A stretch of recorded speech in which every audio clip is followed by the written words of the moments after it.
Small. Wow, tiny. You are currently listening to Tiny Table, where we explore TTRPGs you might not have heard of. Whether big or small, we hope to cover them all. Because we know that great things can come in tiny packages. Greetings, gang. Skylar here, and the following episode is our rules rundown for Broke Wizards. If you feel like you're already rich enough in knowledge to bend magic and the rules to your whim, then feel free to cast that teleportation spell down to the actual play episodes. However, if it's your first time, you need a refresher, or you find the magic of Neo's voice is enough to put you in a spell, then pull together all your loose change, tape that barely functioning wand back up, again, and we'll give you all you need to know. Bon voyage, brokies. Broke Wizards wants you to find the magic in the mundane. This conversational game of magic will appeal to fans of Unsleeping City, the Dresden Files, and Clerks. Here at Oddment's School of the Arcane, anyone can learn the ways of magic, so long as they can afford the steep tuition, of course. While other students coast by on Daddy's Gold Trust, you'll play the students who need to work 2 jobs just to afford this semester's textbooks. In a world where money can buy the magical components expected of high ritual, how is one so broke as thee able to cast anything at all? Why, with a little ingenuity, a willingness to scrounge, and the gumption to put your foot down and assert that, yes, this broken flashlight is a perfectly suitable component for a fireball spell. Will the magic deem your argument worthy of a conflagration, or will your spell come up 2 AA batteries short of a light bulb? You'll need to hone your real argumentative debate skills if you want to convince your GM and the magic itself that your broke wizard has what it takes. Will you cast with panache and pass the class? There's only one way to find out. What you'll need. Broke Wizards is a game for at least 2 players. 1 to run the game, all others playing a titular broke wizard. The game's rules are quite compact at just 15 pages long, so we encourage new players to read the rules in full. However, Broke Wizards is also great as a more relaxed party game and is easily explained to new players if you've played it before. This game is a great system to pull out with RPG-curious friends who don't want their first experience bogged down in crunchy systems. If you're the one experienced player introducing a game to a bunch of new players, we recommend that you act as GM for the session. A game of Broke Wizards can last however long the misadventure calls for, usually ranging 1 to 2 hours of play. Gameplay in Broke Wizards revolves around misadventures, the kinds of escapades and extracurriculars that expose our sorcerers to danger, but also come with a chance to bring home valuable rent-paying loot. Anything from a slice-of-life mishap to a classic dungeon crawl can reasonably define the scope of a session. If you're returning with wizards from a previous misadventure, you'll need a little time before you begin to handle the bookkeeping of wealth and magical components, which should only take 3 to 5 minutes. This bookkeeping can instead be performed at the end of a session, allowing you to jump right into the next misadventure when you decide to play again. To play Broke Wizards, you'll need a copy of the game, something for note-taking, and a handful of 10-sided dice. 7 should be plenty for the table unless everyone wants to bring their own. Broke Wizards can be purchased at sabrinahawthorne.itch.io. If you're listening to this episode near its release, Broke Wizards and all of Sabrina Hawthorne's other games are currently 75% off, and her entire collection of 7 games is available for just $15 in a bundle to support her upcoming surgery. This sale runs through July 20th, 2025, so now is an excellent time to grab your copy of Broke Wizards. You can find a link to the sale through any of the games on Sabrina's itch.io page, as well as in the description below. Before we continue, a brief content warning. As the title indicates, Broke Wizards' characters don't have the wealth or means to succeed in their profit-motivated world. The game focuses on themes of wealth disparity, with each player character unable to afford the material components that their trust fund peers possess in abundance. The central wealth mechanic highlights your character's reliance on subpar wages, forcing them to make ends meet with unorthodox casting components. However, the game's overall tone is hopeful, focused on the friendships forged between these aspiring wizards. In our own play, the first episode contains depictions of public embarrassment, as well as a verbally abusive boss. The second episode contains classic D&D monster on adventurer violence, as well as a magical mental corruption. Preparation.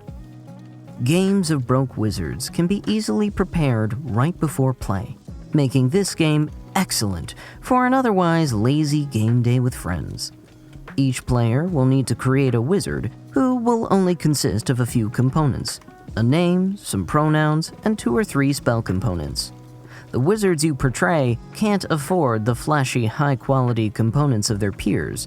While their classmates brandish phoenix ashes and unicorn hair, they'll have to make do with plastic chess pieces, refrigerator magnets, and cotton pulled from a thrifted couch.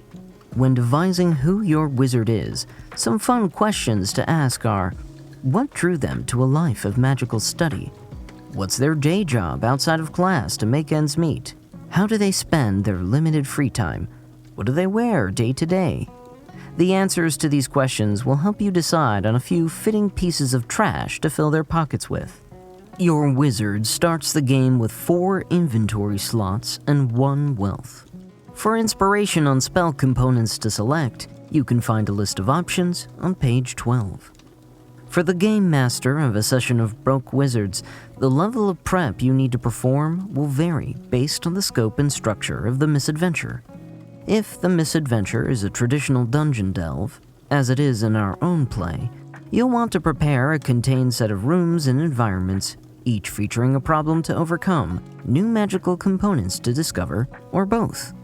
Try to keep the design non-linear, without prescribed solutions to the problems in mind. Focus on putting physical problems in front of the wizards, like an animated skeleton who guards the door to the next chamber, or a wide chasm with gusts of wind blowing back and forth. Other misadventures may take you instead into buildings about town, or the university itself. These areas benefit from more focus on characters, and you'll want a few NPCs ready who can obstruct the wizards from their goals socially as well as physically. Focus your prep on the areas relevant to the misadventure at hand. No need to flesh out a whole campus. Regardless of the flavor of misadventure, be sure to include some fun knickknacks, trash, and accoutrements throughout the spaces explored, so the wizards can cycle through fun new components into their inventory. Tougher problems should yield greater rewards, like quality spell components or treasures. You can find a list of sample components and treasures on pages 14 and 17 respectively. If you've got an area to explore, problems to overcome with magic, and some fun trash and treasure to find along the way, you're ready to run a game of Broke Wizards. Modes of play. A game of Broke Wizards involves 2 modes of play: mundane and magical. When engaging with the mundane world, your character's actions are not mediated by any mechanics. Speak extemporaneously with your GM and the other players, describing your character's actions and voicing their dialogue if you desire. When uncertainty arises in the mundane world, discuss with the GM how the challenge resolves, then move on. We find this mode of play benefits from taking the actor stance. Allow your character's experiences, relationships, and opinions to drive the play. Broke Wizards works best in the small moments. 2 coworkers chatting behind a coffee shop on break. A senior and a junior meeting up between classes. A group of friends studying for the big test. Before diving into the misadventure of the session, take time to contextualize your wizard's place in this world. Here are some good questions to answer in a scene. How does your wizard balance their work and their studies?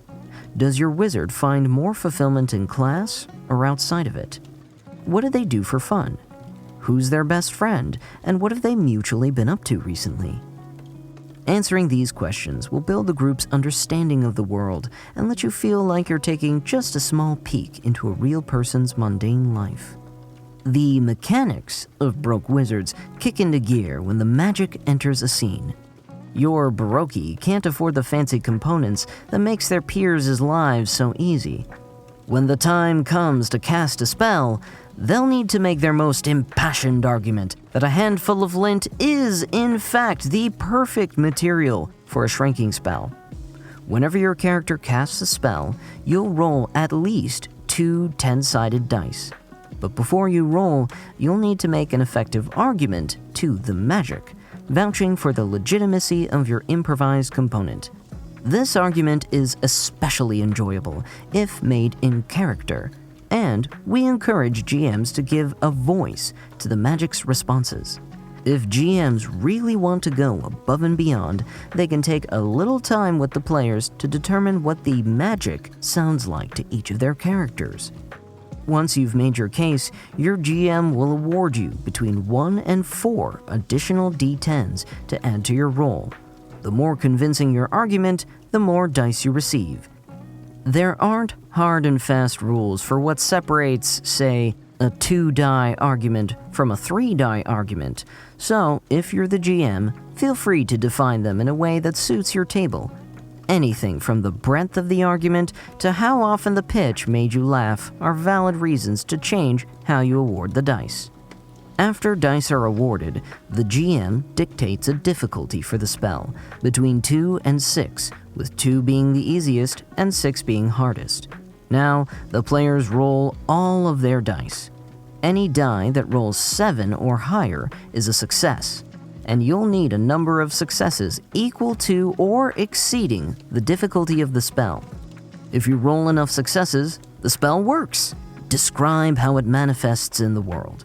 Work with the GM on the scope of the spell's impact, and give it an aesthetic befitting your character and their argument. If you don't roll enough successes, the spell fails, and the magic revokes the power from the component you used until you're able to succeed on a spell roll with a different component. Casting with these subpar components may well insult the magic more than please it, so be wary of unintended side effects. Regardless of success or failure, only 1 on any die triggers a backfire, a magical side effect chosen by the DM related to the intent of the spell.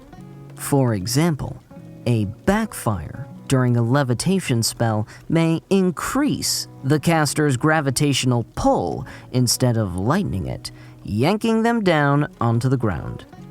All these magical exploits may well grant your wizard access to some new magical components. Maybe you successfully snuck into the admin offices and you spy a copy of the school's annual budget breakdown. Now that you can use for some magic. Your wizard starts the game with 4 inventory slots for things they hold on their person, as well as 2 or 3 components that they've brought from home. If you spy something you want to pick up, add it to an available inventory slot. If you've burnt a component with a failed roll, try discarding it for something else around the room to keep your list of options open. Your wizard also starts the game with 1 wealth.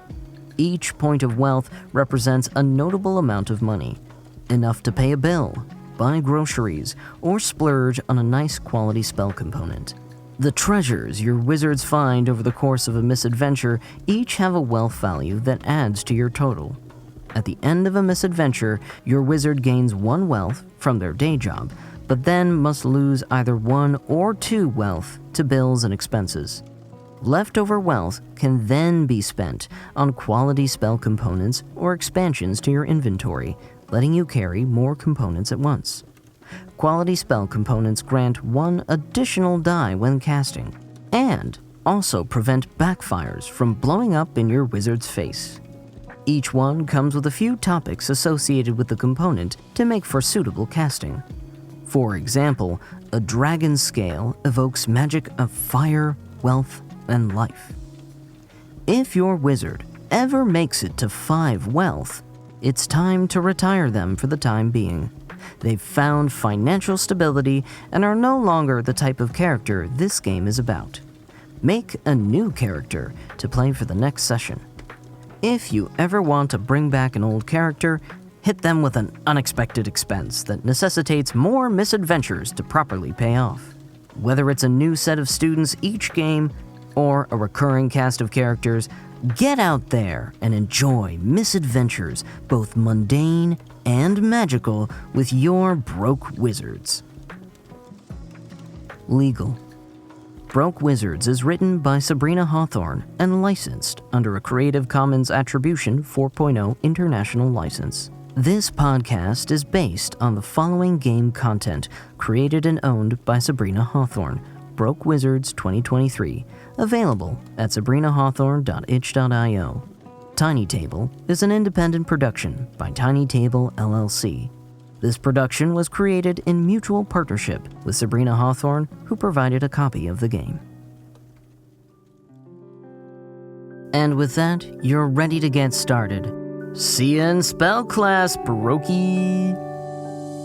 Hi, and thank you for listening to our podcast. If you enjoyed this episode, then we'd really appreciate if you left us a review. If you really like what we do here and want to support us further, you can join us at patreon.com/tinytablepodcast. Our business email is also open for inquiries at tinytablebusiness@gmail.com, and all of our socials can be found in the episode description for any shenanigans you might want to follow. Till next time, see ya!